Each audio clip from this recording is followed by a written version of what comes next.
Roswell, ये नाम सुनते ही दिमाग में एलियंस और उड़न पश्तरियों की तस्वीरें घूमने लगती हैं ना। पर ये सब शुरू कैसे हुआ? चलिए आज इसी कहानी की तह तक चलते हैं और देखते हैं कि 1947 की एक छोटी सी मामूली सी लोकल न्यूज़ दुनिया की सबसे मशहूर यूएफओ कहानियों में से एक कैसे बन गई। तो कहानी की शुरुआत होती है एक ऐसी प्रेस रिलीज से जिसने सच में तहलका मचा दिया था। और ये कोई अखबार की उड़ाई हुई खबर नहीं थी, ये खुद अमेरिकी आर्मी एयरफोर्स की तरफ से आई थी। इसमें लिखा था, उड़न तश्तरियों को लेकर जो भी अफवाहें थी वो कल सच साबित हो गईं, जब हमारे इंटेलिजेंस ऑफिस ने एक डिस्क पर कब्जा कर लिया। सोचिए जरा, खुद आर्मी ये कह रही है, उस वक्त क्या माहौल रहा होगा। तो चलिए थोड़ा टाइम में पीछे चलते हैं। साल था 1947। कोल्ड वॉर का टेंशन हवा में था और ऊपर से पूरे अमेरिका में एक नया क्रेज चल रहा था, आसमान में फ्लाइंग डिस्क यानी उड़न तश्तरियां देखने का। तो मतलब माहौल पहले से ही थोड़ा रहस्यमयी और कह सकते हैं कि शक और शुभे से भरा हुआ था। और देखिए ये पूरा किस्सा कितनी तेजी से सामने आया, मतलब सिर्फ कुछ ही दिनों का खेल था। 5 जुलाई को मैक ब्रेजल नाम के एक किसान को अपने खेत में कुछ अजीब सा मलबा मिला। 6 जुलाई को वो शरीफ को बताता है और वहाँ से बात आर्मी तक पहुँच जाती है। और फिर आता है 8 जुलाई का दिन। सुबह सुबह आर्मी खुद ऐलान करती है, हमें एक उड़न तश्तरी मिली है। पूरी दुनिया में खबर फैल गई। पर उसी दिन शाम होते होते आर्मी ने पूरा यू टर्न ले लिया। एक प्रेस कॉन्फ्रेंस में कहा, अरे नहीं, वो तो बस एक मौसम का गुब्बारा था। मतलब सुबह कुछ, शाम को कुछ। अजीब है ना। अब यहीं से मामला पेचीदा होना शुरू होता है। जरा देखिए, 1947 में जब किसान मैक ब्रेजल से पूछा गया तो उसने क्या बताया कि मलबे में रबर के टुकड़े, टिन फॉइल, कागज और कुछ लकड़ियां थी। बस कुल मिलाकर मुश्किल से 2-2.5 किलो वजन होगा, बिल्कुल मामूली सामान। लेकिन कहानी को फास्ट फॉरवर्ड करते हैं 30 साल आगे। अब मेजर जेसी मार्शल, जो उस मलबे को सबसे पहले देखने वाले अफसरों में से थे, वो एक बिल्कुल अलग ही बात कहते हैं।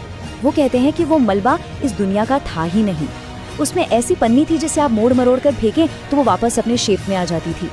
मतलब एक ही मलबे की 2 बिल्कुल अलग अलग कहानियां। कैसे? तो आर्मी ने जैसे ही कहा कि वो वेदर बलून था, बात खत्म हो गई। रॉसवेल की ये कहानी मानो किसी पुरानी संदूक में बंद होकर अटारी पर रख दी गई। पूरे 30 साल तक किसी को ये याद भी नहीं रहा। ये बस एक लोकल न्यूज़ बनकर रह गई जिसे सब भूल चुके थे। लेकिन फिर 1970 के दशक का आखिरी दौर आया। अमेरिका में माहौल बदल रहा था। वियतनाम वॉर, वाटरगेट स्कैंडल, इन सब के बाद लोगों का अपनी ही सरकार पर से भरोसा कह सकते हैं उठ सा गया था। और शक और साजिश की इसी हवा में वो 30 साल पुरानी भूली बिसरी कहानी एक नए और खतरनाक रूप में फिर से जिंदा हो गई। इस बार एक बहुत बड़ी सरकारी साजिश बनकर। और इस कहानी को दोबारा जिंदा करने वाले थे वही शख्स, जेसी मार्शल। 1978 में उन्होंने एक इंटरव्यू दिया और उसमें जो कहा उसने एक तरह से आग ही लगा दी। उन्होंने साफ साफ कहा कि मौसम के गुब्बारे वाली कहानी एक नंबर का झूठ थी, एक कवर अप। उन्होंने कहा, जनरल रेमी ने ही प्रेस को कहा था कि ये क्या है और इस बात को भूल जाओ, पर हम दोनों को सच पता था। बस इस एक बयान ने रॉसवेल की बुझती हुई आग में जैसे पेट्रोल डाल दिया। तो इस कहानी को फिर से खड़ा करने में 3 लोगों का बहुत बड़ा हाथ था। पहले तो खुद जेसी मार्शल, दूसरे थे स्टैंटन फ्रीडमैन, ये एक यूफोलॉजिस्ट थे, मतलब जो लोग यूएफओस पर रिसर्च करते हैं। इन्होंने ही मार्शल का वो सनसनीखेज इंटरव्यू लिया था। और तीसरे थे चार्ल्स बुर्लिट्ज और विलियम मोर। इन दोनों ने मिलकर 1980 में किताब लिखी, द रॉसवेल इंसिडेंट। इस किताब ने न सिर्फ मार्शल की कहानी को घर घर पहुंचाया, बल्कि इसमें एक नया और भी चौंकाने वाला एंगल जोड़ दिया, एलियन की लाशों का। और बस यहीं से रॉसवेल की कहानी एक अलग ही लेवल पर चली गई। एलियंस, उनकी ऑटोप्सी, झूठे दावे, जाली दस्तावेज, एक के बाद एक चीजें जुड़ती गईं। अब ये सिर्फ एक क्रैश की कहानी नहीं थी, ये एक ऐसी पहेली बन गई थी जिसकी हर कड़ी दूसरी से अलग थी। जरा इस टेबल पर एक नजर डालिए, ये साफ साफ दिखाती है कि कहानी कैसे वक्त के साथ बदलती गई और बड़ी होती गई। 1947 में असल घटना क्या थी? मामूली सा मलबा और लाशों का कोई जिक्र नहीं, जीरो। फिर आई 1980 की किताब, जिसमें अचानक से सुपर स्ट्रॉन्ग मेटल और छोटे छोटे एलियन के शव आ गए। और कहानी यही नहीं रुकी। 1992 तक तो 2 क्रैश साइट्स बन गईं और 8 एलियन, जिनमें से 2 जिंदा भी पकड़े गए। मतलब हर नई किताब के साथ कहानी और भी ज्यादा मसालेदार और अविश्वसनीय होती जा रही थी। और इस कहानी को और बड़ा बनाने के लिए इसमें कई झूठी चीजें भी मिलाई गई, जैसे एक पुरानी झूठी खबर थी एज़टेक होक्स, उसकी कुछ बातें रॉसवेल से जोड़ दी गई। फिर मैजेस्टिक 12 नाम के कुछ नकली टॉप सीक्रेट डॉक्यूमेंट सामने आए। एक जनाब तो मुर्दा घर से आ गए और दावा किया कि उनसे एलियन के लिए छोटे ताबूत बनाने को कहा गया था। इन सब झूठी कहानियों ने मिलकर सच और झूठ को ऐसा मिला दिया कि कुछ भी समझना मुश्किल हो गया। तो नतीजा क्या हुआ? 1990 के दशक तक आते आते रॉसवेल की कोई एक कहानी बची ही नहीं थी। कई अलग अलग एक दूसरे से बिल्कुल उलट कहानियां थी, बिल्कुल इस टूटी हुई तश्तरी की तरह। कहानी इतनी बिखर चुकी थी कि जो लोग यूएफओस पर यकीन करते थे वो भी आपस में लड़ने लगे कि भाई असली वाली कहानी कौन सी है।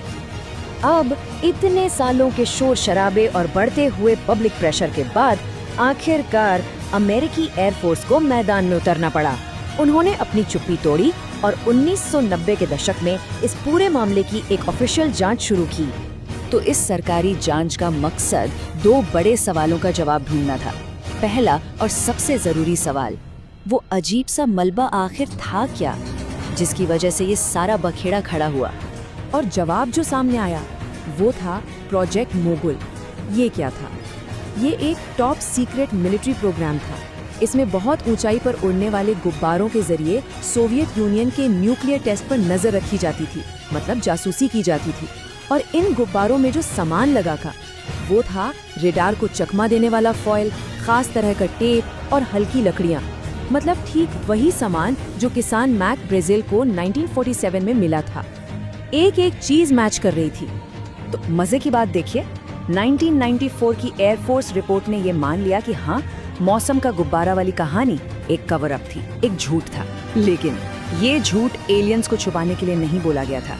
ये अपने ही एक टॉप सीक्रेट जासूसी प्रोग्राम को दुनिया से, खासकर सोवियत यूनियन से छिपाने के लिए बोला गया था।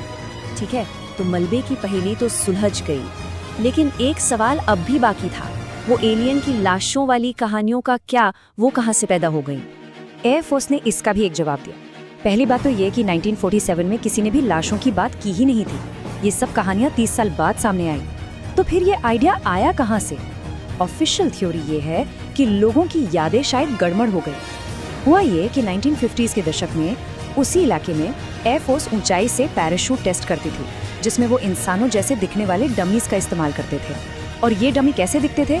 छोटे कद के, बिना बालों के और फ्लाइट सूट पहने हुए, बिल्कुल वैसे ही जैसे बाद में लोगों ने एलियंस को डिस्क्राइब किया।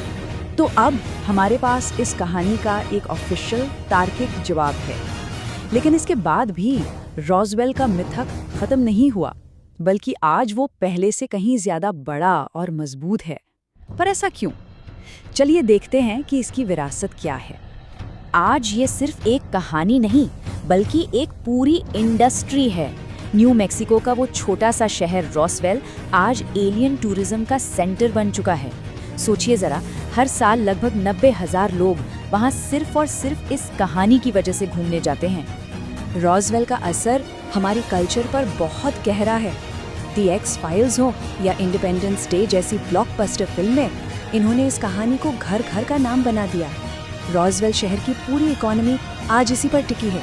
और जो लोग यूएफओस की दुनिया में यकीन रखते हैं, उनके लिए तो रॉसवेल एक तरह से उनकी सबसे बड़ी और बुनियादी कहानी है। ये कहानी हमारे कल्चर में इतनी ज़्यादा समा चुकी है कि 2020 में अमेरिका के पूर्व राष्ट्रपति बराक ओबामा ने भी मजाक में कहा था, एक ज़माना था जब यूएफओ और रॉसवेल ही सबसे बड़ी कॉन्स्पिरेसी थ्योरी होती थी, और आज की दुनिया को देखकर वो कितनी सीधी सादी लगती है। ये दिखाता है कि रॉसवेल अब सिर्फ एक घटना नहीं, बल्कि एक कल्चरल आइकॉन है। तो आखिर में हम फिर उसी सवाल पर आ जाते हैं, रॉसवेल आखिर है क्या? सरकार का एक बहुत बड़ा झूठ, या फिर एक ऐसी मॉडर्न कहानी जिस पर हम शायद यकीन करना चाहते हैं? शायद इसलिए क्योंकि ये हमें उम्मीद देती है कि इस विशाल ब्रह्मांड में हम अकेले नहीं हैं। इसका जवाब क्या है, ये शायद हमेशा एक राज ही रहेगा।